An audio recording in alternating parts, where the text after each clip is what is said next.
तो देखो तो बच्चों, हम लोग पिछले क्लास में पढ़े थे रेट ऑफ रिएक्शन। तो रेट ऑफ रिएक्शन में क्या पढ़े थे कि change in concentration upon change in time.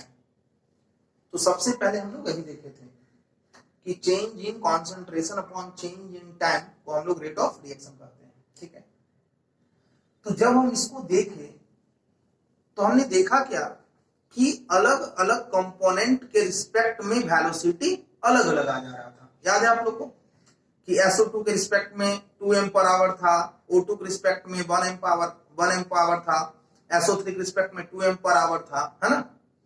ये माइनस साइन तो बता रहा था कि नेगेटिव है, तो वो नेगेटिव साइन इसलिए आ रहा था कि वो रिएक्टेंट है, और पॉजिटिव साइन था तो ये बता रहा था कि ये प्रोडक्ट है ना। रेट का मतलब मैग्नीट्यूड, और सभी कंपोनेंट के रिस्पेक्ट में जो रिएक्शन के रेट आ रहे थे वो क्या आ रहे थे, अलग लगा रहे थे। तो मैंने बताया कि देखो भाई ये रेट ऑफ रिएक्शन है ही नहीं, तो है क्या, तो ये रेट ऑफ एपेरियंस और डिसएपेरियंस है।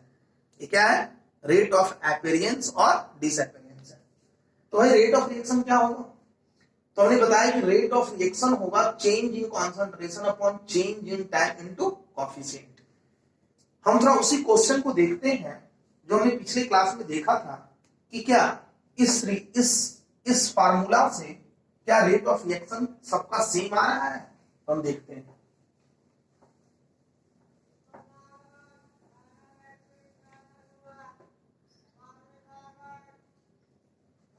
तो सबसे पहले हम यही क्वेश्चन हम लिखते हैं, ट्वाइस SO2 प्लस O2। तो हमने बताया था कि 5 बजे जब इसका कंसंट्रेशन लिए थे तो 4m था, ये 2m था और ये 0m था, और 6 PM पे इसका कंसंट्रेशन 2m था, ये 1m था और ये 2m था, है ना। तो अगर मैं रेट ऑफ रिएक्शन की बात करूं तो रेट ऑफ रिएक्शन क्या होगा, तो रेट ऑफ रिएक्शन का मतलब हुआ कि अगर मैं बात करूं कि rate of reaction with respect to SO2, तो क्या लिखोगे, तो rate of reaction with respect to SO2 हम क्या लिखेंगे, change in concentration of SO2 upon change in time into coefficient. तो अगर हम SO2 के रिस्पेक्ट में अगर हम रिएक्शन की रेट की बात करेंगे तो हम क्या लिखेंगे, change in concentration of SO2 upon change in time into coefficient. तो क्या लिखोगे आप, लिखो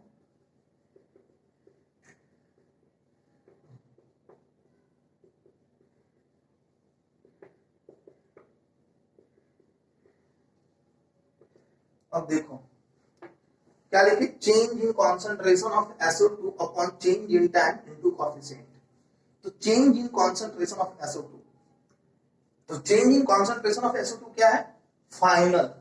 तो फाइनल कॉन्सेंट्रेशन कितना है 2m माइनस इनिशियल कॉन्सेंट्रेशन कितना है 4m upon change in time. तो चेंज इन टाइम का मतलब क्या होगा, फाइनल माइनस इनिशियल, तो final minus initial into coefficient. तो कोएफिशिएंट कितना है 2 इनटू कोएफिशिएंट। तो अगर मैं SO2 के रिस्पेक्ट में बात करूं तो -2m बराबर, हमने क्या किया, change in concentration of SO2 upon change in time into coefficient.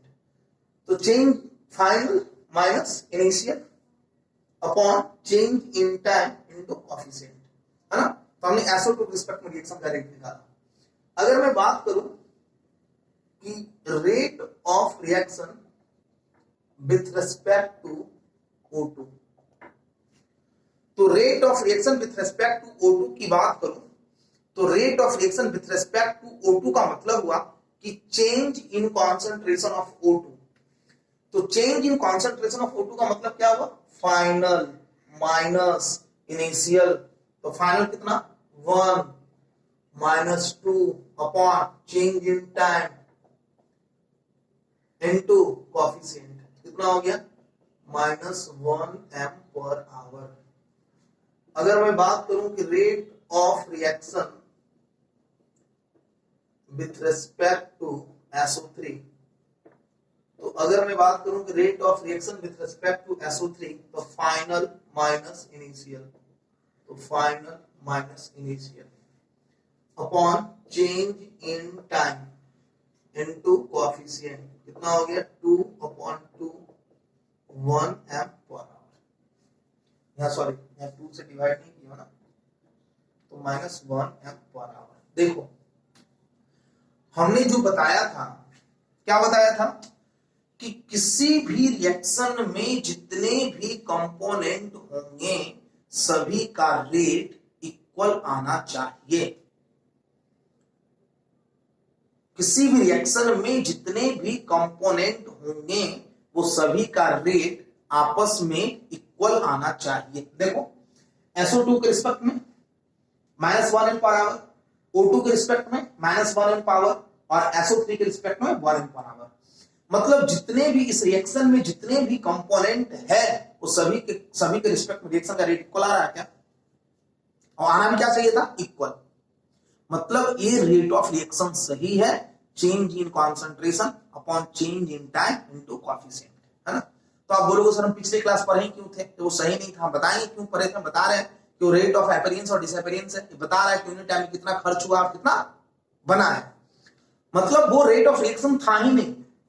क्यों? क्योंकि किसी भी रिएक्शन में जितने भी कंपोनेंट है सभी कंपोनेंट के रिएक्शन के रेट इक्वल आना चाहिए था, लेकिन वो रेट इक्वल नहीं आ रहे थे। तो रेट ऑफ रिएक्शन क्या आया, change in concentration upon change in time into coefficient. चलो तो हमारा रेट ऑफ रिएक्शन क्या आया, तो change in concentration upon change in time into coefficient, है ना। अब देखो तो अगर मैं बात करूं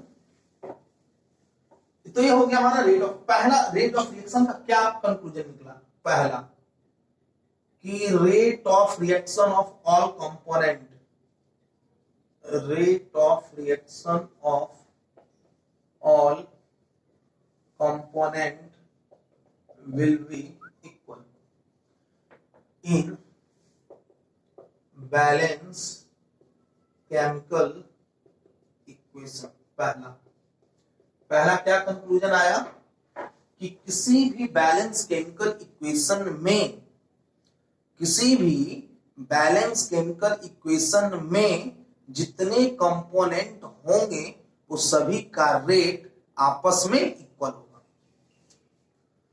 किसी भी बैलेंस केमिकल इक्वेशन में जितने कंपोनेंट होंगे वो सभी का रेट आपस में क्या होगा, इक्वल होगा। मतलब किसी भी रिएक्शन में से मान लेते हैं अगर हम ऐसा लिखें N2 प्लस 3H2 2NH3, इसका मतलब क्या हुआ कि इस रिएक्शन में N2 का जो रेट होगा वो H2 के रेट के बराबर होगा, वो NH3 के रेट के बराबर होगा। मतलब rate of reaction of N2 is equal to rate of reaction of H2 is equal to rate of reaction of NH3। मतलब किसी भी रिएक्शन में जितने भी कंपोनेंट हैं वो सभी कंपोनेंट का रिएक्शन का रेट आपस में इक्वल होगा। ठीक है, अब देखो मैं थोड़ा कुछ आपको लिखने के लिए सिखाता हूं। ठीक है, हम लोग आगे देखेंगे। यहां पे दो तरह के रेट ऑफ रिएक्शन होते हैं। एक को हम लोग कहते हैं एवरेज रेट ऑफ रिएक्शन। तो एवरेज रेट ऑफ रिएक्शन का मतलब हुआ कि वैसा रेट ऑफ रिएक्शन जो लंबे टाइम इंटरवल में कैलकुलेट किया जाता हो। मतलब वैसा रेट ऑफ रिएक्शन जो लंबे टाइम इंटरवल में कैलकुलेट किया जाता है उसे हम लोग एवरेज रेट ऑफ रिएक्शन कहते हैं। ऐसे हम लोग फिजिक्स में पढ़ते हैं एवरेज वेलोसिटी। तो वहां पे एवरेज वेलोसिटी का मतलब क्या पढ़ते हैं कि जो लंबे टाइम इंटरवल के लिए वेलोसिटी निकाला जाता हो उसे हम लोग एवरेज वेलोसिटी कहते हैं। और वहां पे पढ़ते थे इंस्टेंटेनियस वेलोसिटी। तो उसी प्रकार से यहां भी पढ़ेंगे इंस्टेंटेनियस रेट ऑफ रिएक्शन। तो ये इंस्टेंटेनियस रेट ऑफ रिएक्शन का मतलब क्या होगा कि जो छोटे से टाइम इंटरवल में रेट ऑफ रिएक्शन निकाला जाता हो। मतलब जो छोटा टाइम इंटरवल में रेट ऑफ रिएक्शन निकाला जाएगा उसे हम लोग क्या कहेंगे, instantaneous time rate of reaction कहेंगे। ठीक है, और एवरेज रेट ऑफ रिएक्शन का मतलब क्या होगा, जो लंबे टाइम इंटरवल के लिए निकाला जाता है। जैसे सोचो, मान लेते हैं कि यहां से कोई गाड़ी रांची जाती है, 15 घंटे का टाइम लगता है। तो मान लेते हैं यहां से रांची का दूरी 500 किलोमीटर है। तो अगर यहां से रांची का दूरी अगर 500 किलोमीटर है और जाने में 15 घंटे का टाइम लगा, तो आप वेलोसिटी निकालने की क्या करोगे, 500 बटा 15 से डिवाइड कर दोगे, है ना। तो कितना आ जाएगा, 33 के आसपास आ जाएगा। मतलब 33 क्या बता रहा है कि 33 किलोमीटर पर आवर, मतलब पूरे जर्नी में 30 किलोमीटर पर आवर से चला। लेकिन ऐसा सही नहीं है, कहीं पे 50 भी चला होगा, कहीं पे 60 भी चला होगा, कहीं पे 70 भी चला होगा। तो हम ये नहीं कह सकते कि पूरे के पूरे जर्नी 15 घंटा जो था 33 किलोमीटर पर आवर की स्पीड से चला। मतलब जो एवरेज वेलोसिटी होते हैं वो एक्चुअल वेलोसिटी नहीं होता है, ठीक है। हम लोग चर्चा करेंगे एवरेज वेलोसिटी। चलो, तो अगर आपको डिफाइन करना है तो अगर आप लिखोगे तो एवरेज रेट ऑफ रिएक्शन लिख सकते हो। तो एवरेज रेट ऑफ रिएक्शन क्या लिखोगे, rate of reaction determined over A long interval of time, long interval of time, long interval of time is called average rate of reaction, है ना। और एक क्या होता है, इंस्टेंटेनियस रेट ऑफ रिएक्शन। तो इंस्टेंटेनियस किसको कहोगे, इंस्टेंटेनियस रेट ऑफ रिएक्शन। तो जो रेट ऑफ रिएक्शन जो छोटा टाइम इंटरवल में निकाला जाता हो, rate of reaction determined over a very short time interval, short time interval is called instantaneous rate of reaction, है ना। मतलब जो बहुत छोटे टाइम इंटरवल में निकाला जाता है उसे हम लोग इंस्टेंटेनियस रेट ऑफ रिएक्शन कहते हैं। और जो एवरेज टाइम में निकाला जाता है वो जो लंबे टाइम इंटरवल में निकाला जाता है उसे हम एवरेज रेट ऑफ रिएक्शन कहते हैं, ठीक है। तो हम लोग को एवरेज नहीं पढ़ना है, हम लोग को पढ़ना क्या है, इंस्टेंटेनियस रेट ऑफ रिएक्शन, मतलब छोटे छोटे टाइम इंटरवल के लिए जो हम लोग निकालेंगे, है ना। तो ये तो रेट ऑफ रिएक्शन का टाइप हुआ। अब देखो हम लोग कंक्लूजन क्या सीखे हैं, तो हम लोग कंक्लूजन सीखे हैं कि किसी भी रिएक्शन में, तो किसी भी रिएक्शन में जितने भी कंपोनेंट होंगे सभी कंपोनेंट के रिएक्शन के रेट आपस में क्या होगा, इक्वल होगा। तो किसी भी रिएक्शन में जितने भी कंपोनेंट होंगे वहां पे रिएक्शन के रेट आपस में इक्वल होंगे, है ना। देखिए मैं आपको कुछ टर्म से मैं आपको इंट्रोड्यूस कर रहा हूं, ऐसा आप लोग को पता भी होगा। अगर मैं कहीं पे ऐसा लिखूं इसका मतलब क्या होता है, अ स्मॉल चेंज। आपको पता है ये किसका सिंबल है, it is the symbol of concentration, symbol of concentration जिसको हम लोग मोलरिटी कहते हैं, ठीक है। तो it is the small change, it is the symbol of concentration, है ना। चलो, तो अगर मैं बात करूं, मैं क्या पढ़ा कि किसी भी रिएक्शन में जितने भी कंपोनेंट होंगे वो सभी के रेट जो होगा वो आपस में इक्वल होगा, है ना।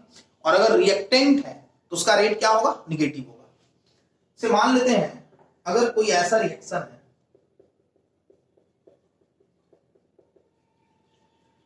और वो इक्वेशन बैलेंस होना चाहिए।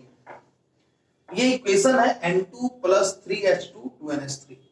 हम क्या करें, इस रिएक्शन में जितने भी कंपोनेंट है, तो कौन कौन कंपोनेंट है, तो N2 है, H2 है और NH3 है। तो ये जो तीनों कंपोनेंट का जो रेट होगा वो आपस में इक्वल होगा।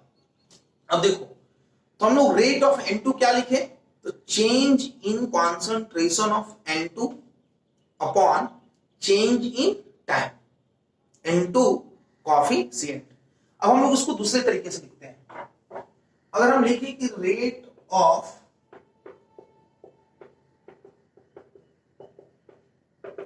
देखो, तो अगर मैं लिखूं कि rate of reaction with respect to N2, तो पहला नंबर तो ये जानो कि N2 है क्या, तो N2 रिएक्टेंट है। तो अगर N2 रिएक्टेंट है तो रिएक्टेंट के रेट में माइनस साइन लगाएंगे। मतलब ये क्या बता रहा है कि ये जो रेट है वो इसका जो कॉन्सेंट्रेशन है वो टाइम के साथ घट रहा है। तो अगर रिएक्टेंट है तो इसके रेट में माइनस साइन लगाएंगे, इसका मतलब वो चेंज, इसका मतलब क्या हुआ चेंज, माइनस का मतलब हुआ रिएक्टेंट, इसका मतलब क्या हुआ, इसका मतलब हुआ कॉन्सेंट्रेशन ऑफ N2। क्या पढ़े हो, rate of reaction of N2 का मतलब हुआ change in concentration of N2 upon change in time N2 coefficient 1। तो change in concentration of N2 upon change in time into coefficient. अगर मैं वही बात करूं कि H2 के रिस्पेक्ट में रेट ऑफ रिएक्शन लिखना है तो हम क्या लिखेंगे, rate of reaction with respect to H2। तो H2 क्या है भाई, रिएक्टेंट है, क्या साइन लगाएगा माइनस, क्या लिखोगे change in concentration of H2 upon change in time into, नहीं बोला ना, अगर देखो H2 क्या रिएक्टेंट है, क्या करेंगे माइनस साइन लगाएंगे, इसका मतलब क्या हो change in concentration of H2 upon change in time into coefficient.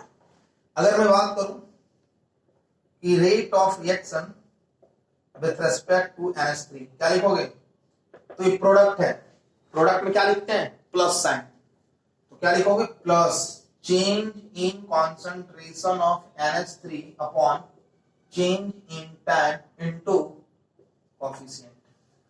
लिखोगे क्या, हमने रेट ऑफ रिएक्शन का मतलब क्या पढ़ा कि अगर rate of reaction of N2 की बात करें तो change in concentration of N2 upon change in time into coefficient, reactant है तो माइनस साइन।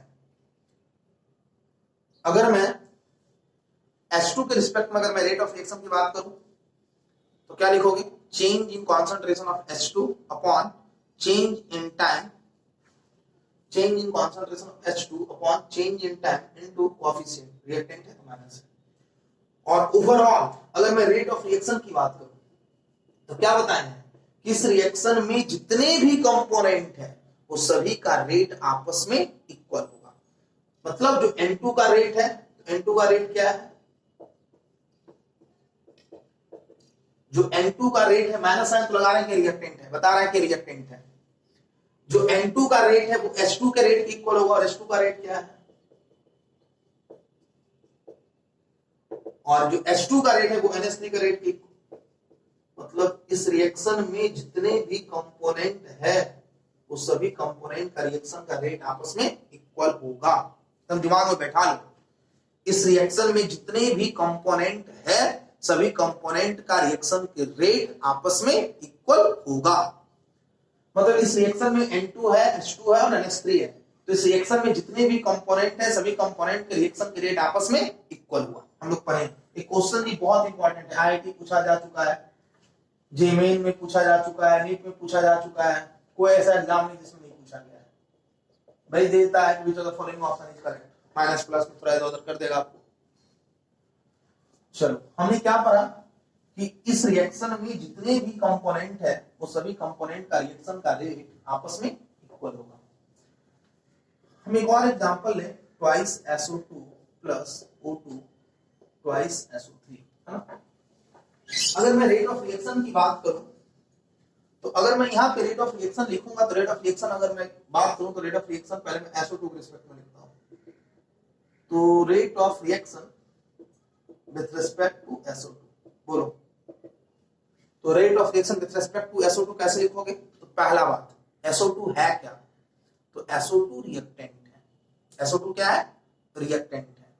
तो अगर SO2 रिएक्टेंट है तो साइन क्या लगाएंगे माइनस, पहले तो माइनस साइन लगा दी।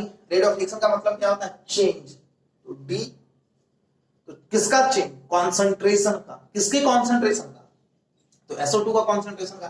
तो ऐसे लिखते हैं change in concentration of SO2 upon change in time into coefficient, बोलो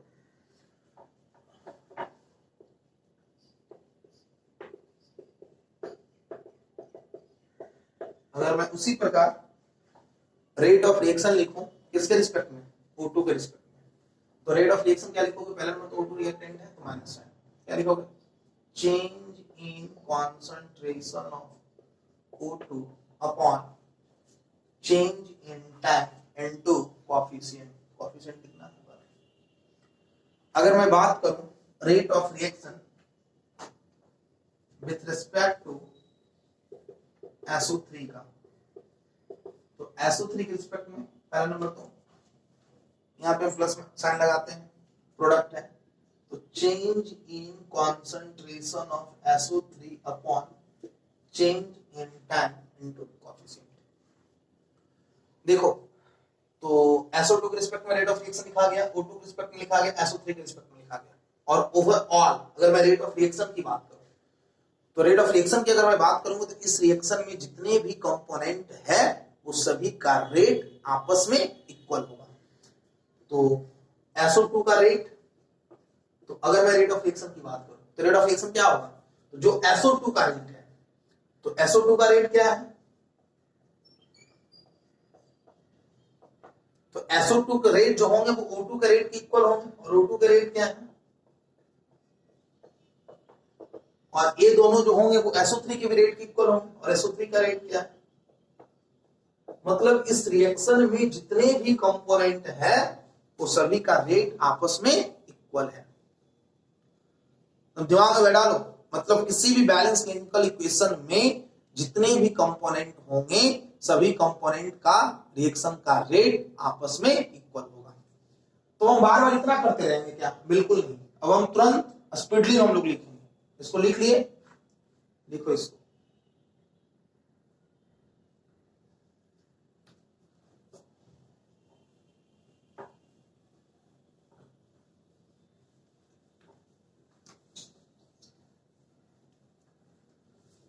अब देखो से मान लेते कहीं पे ऐसा रहता है H2 प्लस I2 2HI, अब डायरेक्ट लिखना है रेट ऑफ रिएक्शन। तो अगर हम रेट ऑफ रिएक्शन की बात करें तो ये तीनों का रेट ऑफ रिएक्शन आपस में क्या होगा, इक्वल होगा, मतलब H2 के रेट जो होंगे वो I2 के रेट होंगे, और H2 I2 और HI के रेट आपस में इक्वल होगा। तो हम पहले H2 के रेट लिखते हैं, तो क्या लिखोगे बताओ, तो minus change in concentration of H2 upon change in time, लिखोगे ना, H2 रिएक्टेंट है, क्या कर दिए माइनस साइन लगा दिए, और परे क्या है change in concentration of H2 upon change in time into coefficient कितना है 1, इसका जो रेट होगा वो I2 के रेट के इक्वल, तो change in concentration of I2, तो रिएक्टेंट है तो minus sine upon change in time, और इसका जो रेट होगा वो HI के रेट के इक्वल, और HI का रेट क्या है होगा, तो change in concentration of HI upon change in time into coefficient, है ना। मतलब इस रिएक्शन में जितने भी कंपोनेंट है वो सभी का रेट आपस में इक्वल होगा, मतलब H2 का रेट, I2 का रेट और HI का रेट आपस में इक्वल आ रहा है। अगर किसी भी रिएक्शन का अगर आपको लिखना हो, तो मान लेते हैं कहीं पे ऐसा है twice AB plus 3B 4C plus 5, और मान लेते हैं कि इक्वेशन हमारा बैलेंस इक्वेशन है, और अगर ये हमारा बैलेंस इक्वेशन है और आपको रेट ऑफ रिएक्शन लिखना है, तो अगर मैं रेट ऑफ रिएक्शन की बात करूं तो रेट ऑफ रिएक्शन क्या हो जाएगा, तो पहला नंबर ए के रिस्पेक्ट में, तो रेट ऑफ रिएक्शन ए के रिस्पेक्ट में क्या हो जाएगा, तो ए तो रिएक्टेंट है तो माइनस साइन लगा दिए, तो change in concentration of A upon change in time into coefficient, है ना, change in concentration of A upon change in time into coefficient. अगर मैं बी के रिस्पेक्ट में बात करूं तो बी भी रिएक्टेंट है माइनस साइन, तो change in concentration of B upon change in time into coefficient. अगर मैं सी की बात करूं तो सी तो हमारा प्रोडक्ट है, क्या लिखोगे, तो change in concentration of C upon change in time into coefficient, और डी तो change in concentration of D upon change in time into coefficient. लिखो तो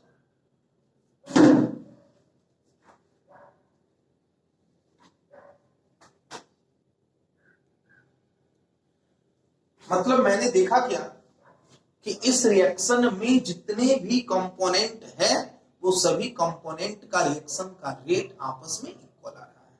ठीक है, अब देखो तो यार ये तो रेट ऑफ रिएक्शन की बात हुआ। अब आपके मन में सवाल आ रहा होगा कि सर हम जो change in concentration upon change in time पढ़े थे उसके बारे में तो मुझे आपने बताया है, उसका तो आपने कुछ चर्चा ही नहीं किया। तो देखो एक्चुअली वो था क्या, तो वो था रेट ऑफ एपेरियंस, एपेरियंस या डिसएपेरियंस।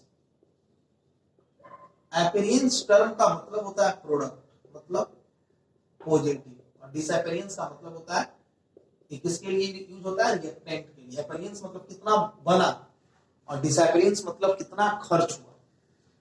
तो रेट ऑफ एपेरियंस और डिसएपेरियंस की अगर हम बात करेंगे तो रेट ऑफ एपेरियंस और डिसएपेरियंस का मतलब क्या हो जाएगा, change in concentration upon change in time. बस यही अंतर है, मैं बता रहा हूं, घबराना नहीं है, बहुत इंपॉर्टेंट कॉन्सेप्ट है और बहुत सारे स्टूडेंट इसमें बहुत ज्यादा कंफ्यूज होते हैं।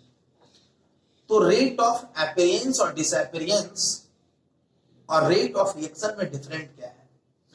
तो अगर कहीं पे रेट ऑफ रिएक्शन रहेगा तो वहां पे आपको कॉफिशिएंट को कंसीडर करना है, और अगर कॉफिशिएंट कंसीडर करेंगे तो रेट ऑफ रिएक्शन, और अगर हम कॉफिशिएंट कंसीडर नहीं करेंगे तो रेट ऑफ एपेरियंस और डिसएपेरियंस। मतलब एपेरियंस और डिसएपेरियंस ये बता रहा है कि यूनिट टाइम में आपके कितने रिएक्टेंट या तो खर्च हुए हैं या तो यूनिट टाइम में आपके प्रोडक्ट के कितने अमाउंट बने हैं। अब सोचो, अगर मैं एक एग्जांपल लूं, इसी एग्जांपल की बात करूं, 2a plus 3b 4c plus 5b, तो मान लेते हैं कि हमारा ये बैलेंस इक्वेशन है। तो अगर ये हमारा बैलेंस इक्वेशन है और इस बैलेंस इक्वेशन में अगर मैं बात करूं कि पहले तो अगर मैं रेट ऑफ रिएक्शन की बात करूं, तो अगर मैं बात करूं कि rate of reaction with respect to ए,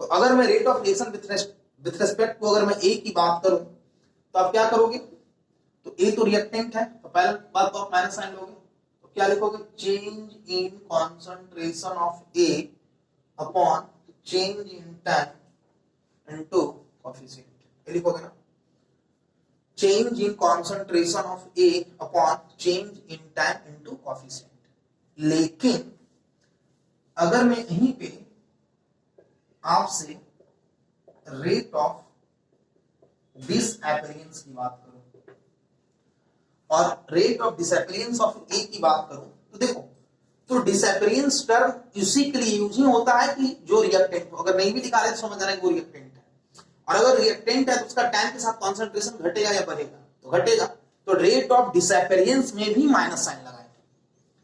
अगर रेट ऑफ डिसएपेरियंस है तो डिसएपेरियंस का मतलब बता रहा है कि यूनिट टाइम को कितना खर्च हुआ, तो यूनिट टाइम अगर खर्च हुआ तो उसका टाइम के साथ अमाउंट घटा होगा, और टाइम के साथ अगर अमाउंट घटा होगा तो साइन आपको नेगेटिव लेना होगा। तो minus change in concentration of A upon change in time, बस यही अंतर है, बहुत इंपॉर्टेंट, कि अगर रेट ऑफ रिएक्शन है तो अगर रेट ऑफ रिएक्शन है तो वहां कॉफिशिएंट कंसीडर करना है, और अगर रेट ऑफ डिसएपेरियंस है तो वहां पे कॉफिशिएंट कंसीडर नहीं करना है। अगर रेट ऑफ डिसएपेरियंस है तो वहां पे कॉन्सेप्ट कंसीडर नहीं करना है। समझ रहे बातों को? अरे यार इतना तो गधा समझ जाएगा, कमेंट में सब लिखेगा, ठीक है।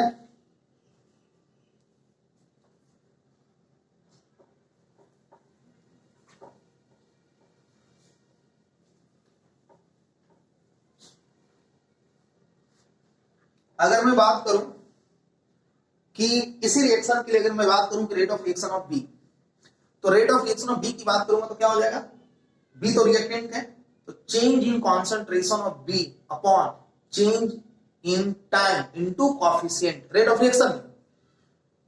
तो अगर मैं बात करूं कि rate of reaction with respect to B क्या हो जाएगा, तो बी रिएक्टेंट है, क्या करोगे, minus change in concentration of B upon change in time into coefficient.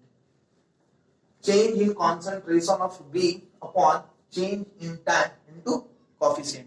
लेकिन अगर मैं rate of disappearance of B की बात करूं, तो rate of disappearance of B की बात करूं, तो rate of disappearance of B की बात करूं तो क्या हो जाएगा?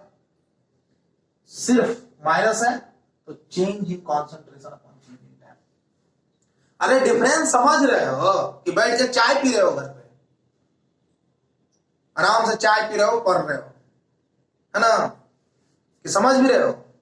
तो रेट ऑफ डिसअपेरियंस का मतलब क्या हुआ? कॉफिशिएंट नहीं लेना है। और रेट ऑफ रिएक्शन का मतलब क्या हुआ? कॉफिशिएंट लेना है। समझ रहे हो ना? चलो, तो रिएक्टेंट के लिए डिसअपेरियंस, ठीक है। अगर मैं प्रोडक्ट की बात करूं, तो अगर मैं लिखूं कि rate of reaction with respect to C, तो अगर मैं लिखूंगा कि rate of reaction with respect to C, तो rate of reaction with respect to C क्या हो जाएगा? तो change in concentration of C upon change in time into coefficient. Change in concentration of C upon change in time into coefficient. लेकिन अगर मैं बात करूं कि rate of appearance of C, तो अगर मैं रेट ऑफ अपीयरेंस ऑफ सी की बात करूं तो change in concentration upon change in time. मतलब अगर बोलेगा सर अपीयरेंस नहीं, अगर फॉर्मेशन रहेगा कोई बात नहीं है, वहां पे हम लोग कोएफिशिएंट कंसीडर नहीं करेंगे। अगर रेट ऑफ अपीयरेंस है, डिसअपीयरेंस है, तो हम कोएफिशिएंट कंसीडर नहीं करेंगे। समझ रहे हो? बोलेगा जी सर। मतलब जहां पे रेट ऑफ रिएक्शन है, कोएफिशिएंट को भूलेंगे नहीं, और जहां पे रेट ऑफ अपीयरेंस है, कोएफिशिएंट को देखेंगे नहीं। बात समझ रहे हैं ना? हाँ बिल्कुल।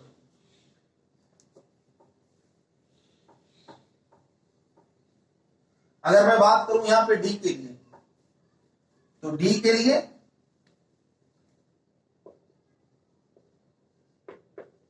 रेट ऑफ रिएक्शन, तो change in concentration of D upon change in time, और रेट ऑफ अपीयरेंस क्या हो जाएगा भाई? With respect to D, with respect to D क्या हो जाएगा? Change in concentration of D upon change in time. मतलब जब भी रेट ऑफ रिएक्शन हो तो कोएफिशिएंट के साथ कैसा ट्रीट करना है? तुझे ना देखूं तो चैन आता नहीं है। किसको बोलेगा? कोएफिशिएंट को। कब? जब रेट ऑफ रिएक्शन होगा, और जब रेट ऑफ अपीयरेंस होगा तो कोएफिशिएंट को प्लॉट कर देखेंगे भी नहीं। बात समझ रहे हैं ना? चलिए, तो देखो इसमें तो पहला टाइप का क्वेश्चन होता है कि आपको रेट ऑफ रिएक्शन लिखने के लिए देगा, ठीक है। और दूसरा कुछ इस तरह के क्वेश्चन होते हैं कि अगर मान लो कि अगर कहीं पे ऐसा रिएक्शन है a + 2b और 3c, ठीक है, और आपसे -dv/dt दिया हुआ है, सोचो, और आपसे dc/dt पूछा जा रहा है। कोएफिशिएंट दिखा जी, तो जहां कोएफिशिएंट ना दिखे तो क्या समझना है? Rate of disappearance. मतलब यहां पे क्या दिया हुआ है? b का रेट ऑफ डिसअपीयरेंस। b का क्या दिया हुआ है? Rate of disappearance. पूछा क्या जा रहा है तुमसे? Rate of appearance. बहुत इंपॉर्टेंट है, टिक मार दो, क्वेश्चन आना ही आना है। तो दिया हुआ है क्या? Rate of disappearance. पूछा क्या जा रहा है? Rate of appearance. मान लेते हैं कि कोई बैलेंस इक्वेशन है, ये बैलेंस इक्वेशन है, तो अगर कहीं पे किसी बैलेंस इक्वेशन में देखो यहां कोएफिशिएंट नहीं है, तो रेट ऑफ रिएक्शन क्या कहता है? कोएफिशिएंट को तुझे ना देखूं तो चैन आता नहीं है। किसको? कोएफिशिएंट को। कौन कहता है? Rate of reaction. तो यहां पे कोएफिशिएंट तो है नहीं, तो चैन ही चैन है ना। तो इस आदमी को जब कोएफिशिएंट रहता तो रेट ऑफ रिएक्शन होगा। तो क्या दिया हुआ, रेट ऑफ डिसएपीयरेंस दिया हुआ है। क्या दिया हुआ, रेट ऑफ डिसएपीयरेंस। और दूसरा क्या पूछा जा रहा है, rate of formation, rate of appearance पूछा जा रहा है। अरे यार सोचो तो, क्या डिसएपीयरेंस और फॉर्मेशन में कोई रिलेशन भी है? काहे का रिलेशन भाई, डिसएपीयरेंस और अपीयरेंस में कोई रिलेशन नहीं है। रिलेशन है तो रेट ऑफ रिएक्शन में रिलेशन है, कि इस रिएक्शन में जितने भी कंपोनेंट है वो सभी का रेट ऑफ रिएक्शन आपस में इक्वल होगा। ये अपीयरेंस डिसएपीयरेंस में कोई रिलेशन नहीं है जी, दूर दूर तक रिलेशन नहीं है। अगर रिलेशन है तो वो किस में रिलेशन है, रेट ऑफ रिएक्शन में रिलेशन है। अपीयरेंस डिसएपीयरेंस में कोई रिलेशन नहीं है, कोई दूर दूर तक रिलेशन नहीं है। तो रिलेशन किसमें है, तो रेट ऑफ रिएक्शन में रिलेशन है। तो क्या अगर कहीं पे अपीयरेंस दिया हो, सॉरी डिसएपीयरेंस दिया हो 2 दिया हुआ है और अपीयरेंस निकालने के लिए कहा जा रहा है, चलो 2 × 10 की पावर -2 लिख देते हैं। बोले सर यूनिट, हम बता रहे हैं यूनिट, घबराना नहीं है। तो डिसएपीयरेंस दिया हुआ और आपसे अपीयरेंस पूछा जा रहा है, तो क्या डिसएपीयरेंस और अपीयरेंस में कोई रिलेशन है, तो बिल्कुल भी नहीं है। रिलेशन किसमें है, तो रेट ऑफ रिएक्शन में रिलेशन है। तो पहला काम रेट ऑफ रिएक्शन लिख लो। तो रेट ऑफ रिएक्शन क्या होता, अब डायरेक्ट लिखते हैं, बताओ ए के रिस्पेक्ट में, तो रिएक्टेंट है तो minus, change in concentration of A upon change in time, coefficient 1। B के रिस्पेक्ट में change in concentration of B upon change in time into coefficient. और सी के रिस्पेक्ट में change in concentration of C upon change in time into 3। मतलब B और C के rate of reaction आपस में इक्वल है। मतलब -dB अपॉन 2dt जो है ये dC अपॉन 3dt के इक्वल है। देखो बोले कैसे इक्वल हुआ, तो बी के रेट है और ये सी के रेट है और रेट ऑफ रिएक्शन आपस में इक्वल है, समझ रहे हैं जी। और ये जो -dB अपॉन dt है वो रेट ऑफ डिसएपीयरेंस है बी का, और ये दिया हुआ है। और आपसे पूछा क्या जा रहा है, ये dC अपॉन dt। मतलब अगर हम इस 3 को इधर कर दें तो 3/2 पहले से था और ये क्या हो गया, -dB अपॉन dt बराबर dC अपॉन 3dt। सॉरी 3 उधर चला गया, तो ये 3/2 into -dB upon dt question में दिया हुआ है 2 × 10 के पावर -2। ये dC अपॉन dt नहीं हो जाएगा, 3 × 10 के पावर -2। समझे हो क्या दिया हुआ है, इसका डिसएपीयरेंस दिया हुआ और इसका फॉर्मेशन पूछा जा रहा है। तो क्या इसके डिसएपीयरेंस और इसके अपीयरेंस में कोई रिलेशन है, तो बिल्कुल भी नहीं है। तो रिलेशन किसमें है, रेट ऑफ रिएक्शन में। किसमें रिलेशन है, इसके रेट ऑफ रिएक्शन में रिलेशन है। तो पहला काम आप क्या करोगे, इसके रेट ऑफ रिएक्शन को लिख लोगे और जो दिया रहेगा और जो निकालना होगा उसके बीच में रिलेशन लगा देंगे। तो दिया हुआ है क्या, ये, और निकालना क्या है, ए, तो दोनों में रिलेशन लगा दिए। समझ रहे बातों को जी। चलो एक क्वेश्चन हम लोग और देखते हैं, इसको लिख लो।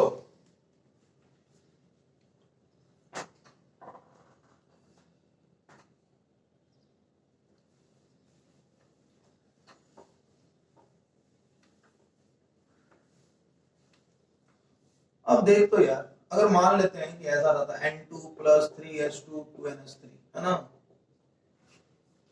और दिया रहता -dH2 अपॉन dt 1 × 10 के पावर -2 और आपसे dNH3 अपॉन dt पूछा जा रहा है। यूनिट के लिए परेशान नहीं होने में बता रहा हूं तुरंत। चलो -dH2 अपॉन dt कोएफिशिएंट है, नहीं है, तो क्या है, रेट ऑफ डिसएपीयरेंस है। ये दिया हुआ है, मतलब क्या दिया हुआ, ये बोलेगा नहीं कि मैं डिसएपीयरेंस दे रखा हूं, आपको खुद से लॉजिक लगाना होगा। अगर कोएफिशिएंट नहीं गिवन है मतलब रेट ऑफ डिसएपीयरेंस है। क्या दिया हुआ, रेट ऑफ डिसएपीयरेंस किसका, तो H2 का। तुमसे पूछा क्या जा रहा है, रेट ऑफ फॉर्मेशन किसका, NH3 का। मतलब रेट ऑफ डिसएपीयरेंस दिया हुआ है और रेट ऑफ फॉर्मेशन पूछा जा रहा है। किसका रेट ऑफ डिसएपीयरेंस दिया हुआ, N2 का, और किसका निकालना है, NH3 का फॉर्मेशन। तो क्या डिसएपीयरेंस और फॉर्मेशन में कोई रिलेशन है, तो बिल्कुल भी नहीं है। तो रिलेशन किसमें है? रेट ऑफ रिएक्शन में। किसमें रिलेशन है? रेट ऑफ रिएक्शन में। तो पहला काम, इसके रेट ऑफ रिएक्शन लिखते हैं। तो इसका रेट ऑफ रिएक्शन बताओ N2 के रिस्पेक्ट में। तो N2 तो रिएक्टेंट है, तो माइनस, तो change in concentration of N2 upon change in time. N2 का रेट जो होगा वो H2 के रेट के इक्वल होगा। H2 रिएक्टेंट है, minus change in concentration of H2 upon change in time into coefficient. और NH3 का जो रेट होगा ये भी आपस में इक्वल होगा, dNH3 अपॉन 2dt। अब देख तो यार, ये दिया हुआ है और ये निकालना है, मतलब इसी दोनों में हमको रिलेशन चाहिए। रिलेशन मिला, इसमें और इसमें रिलेशन चाहिए। तो हम क्या लिख सकते हैं? माइनस DH2 अपॉन 3dt बराबर dNH3 अपॉन 2dt। अब देखो आपको चाहिए क्या? dNH3 upon dt। तो इस 2 को इधर कर देते हैं, क्रॉस मल्टीप्लीकेशन आता है ना जी, तो इस 2 को इधर कर दिए, 3 हो गया। तो माइनस DH2 अपॉन dt बराबर dNH3 अपॉन, समझ लो ये दोनों मुझे रिलेशन था, लिख दिए। आपसे पूछा क्या जा रहा है? ये वाला। तो इस 2 को हम इधर कर दिए, ऐसे हो गया, इसको लिख दिए। अब देखो ये चाहिए, इसका वैल्यू दिया हुआ है, क्या लिख दोगे? 2/3 इंटू 1 इंटू 10 की पावर माइनस 2 dNH3 अपॉन।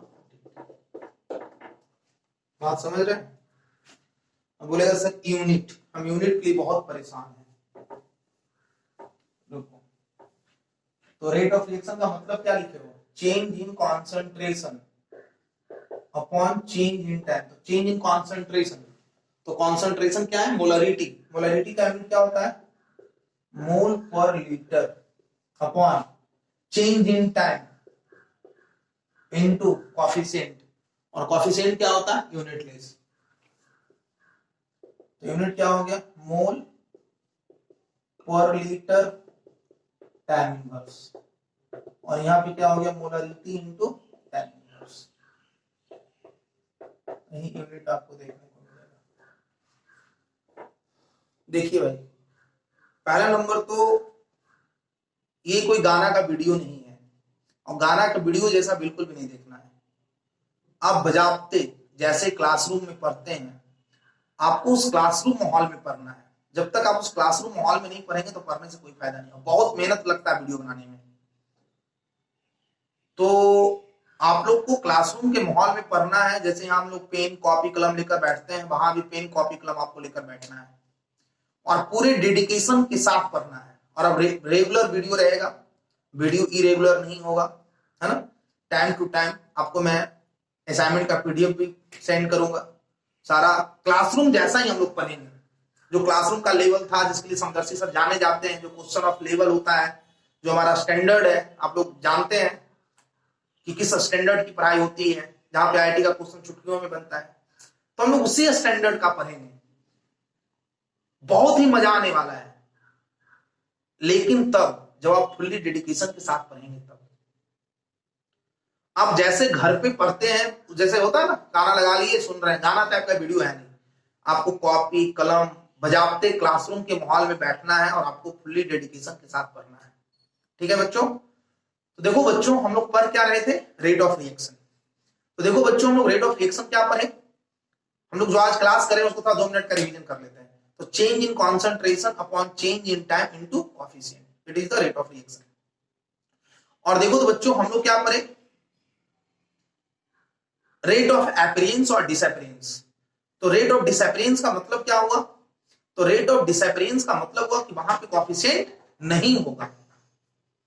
अगर कोएफिशिएंट है तो रेट ऑफ रिएक्शन है, और कोएफिशिएंट नहीं है तो रेट ऑफ अपीयरेंस और डिसअपीयरेंस है। बातों को समझ रहे हैं? चलिए एक और क्वेश्चन हम लोग देखते हैं।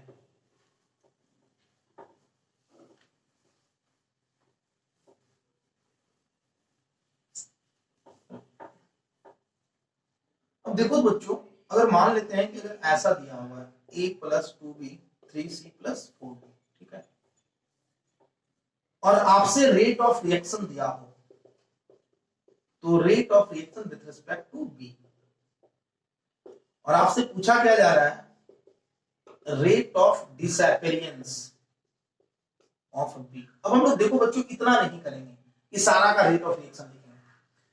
देखो तो रेट ऑफ रिएक्शन दिया हुआ है, तो पहला नंबर तो बी रिएक्टेंट है, तो बी के रिस्पेक्ट में आप क्या करोगे, अगर ऐसा कहीं दिया हो 1 × 10⁻⁻² molarity second inverse, rate of reaction B के रिस्पेक्ट में दिया हुआ है, तो हम इसे कैसे लिख सकते हैं, -dV/2dt, है ना।